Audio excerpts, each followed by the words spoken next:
Rameswaram cafe குண்டுவெடிப்பு சம்பவம் தொடர்பாக வழக்கு தொடர்பாக மீண்டும் சென்னையில் முகாமிட்டு என்ஐஏ அதிகாரிகள் ரகசிய விசாரணை மேற்கொண்டு உள்ளனர். இது பற்றின கூடுதல் விவரங்களோடு செய்தியாளர் சாலமன் இணைகிறார். சாலமன், வணக்கம். இந்த ரகசிய விசாரணையின் முழு விவரங்களையும் பதிவு செய்யலாம். பெங்களூருவில் உள்ள ராமேஸ்வரம் கஃபே ஹோட்டல்ல கடந்த மார்ச் 1ஆம் தேதியானது வெடிகுண்டு வெடித்தது. இந்த வெடிகுண்டு விபத்துல 10க்கும் மேற்பட்ட நபர்கள் காயமடைந்த நிலையில இந்த விவகாரம் தொடர்பாக பெங்களூரு போலீசார் தீவிர விசாரணை மேற்கொண்டு வந்தனர்.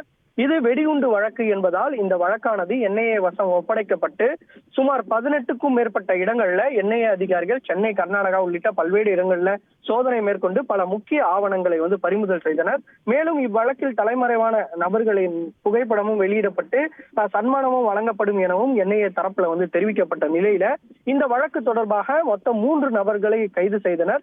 முஷாமிர் ஷெரீப், முசாவிர் ஹுசைன் ஷாஹிப் மற்றும் அப்துல் மதீன் தாஹா ஆகிய 3 நபர்களை என்ஐஏ அதிகாரிகள் கைது செய்து தீவிரமாக விசாரணை மேற்கொண்ட நிலையில அதில் இருக்கக்கூடிய அப்துல் மதீன் தாஹா என்பவர் சென்னையில் பல இடங்கள்ல தங்கியிருப்பதும் விசாரணையில தெரிய வந்தது. இதனை அடுத்து இந்த அப்துல் மதீன் தாஹா என்பவரை 10 நாட்கள் காவலில் எடுத்து தீவிரமாக என்ஐஏ அதிகாரிகள் விசாரணை மேற்கொண்டனர்.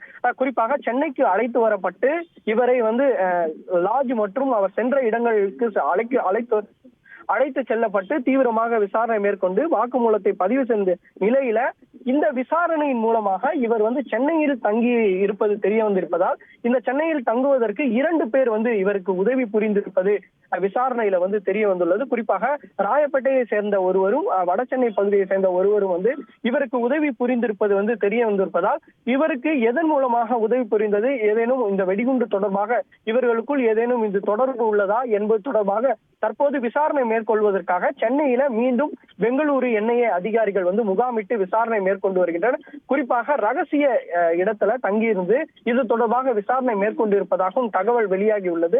இந்த விசாரணை அடிப்படையிலே இந்த 2 பேர் எங்கே மறைந்துள்ளனர் என்பது தொடர்பான விவரங்களை சேகரித்து அவர்களையும் கைது செய்யும் நடவடிக்கையில் என்ஐஏ அதிகாரிகள் ஈடுபடுவார்கள் என எதிர்பார்க்கப்படுகிறது. விவரங்களுக்கு நன்றி சாலமன். செய்திகளை உடனுக்குடன் தெரிந்து கொள்ள உடனே சப்ஸ்கிரைப் பண்ணுங்க.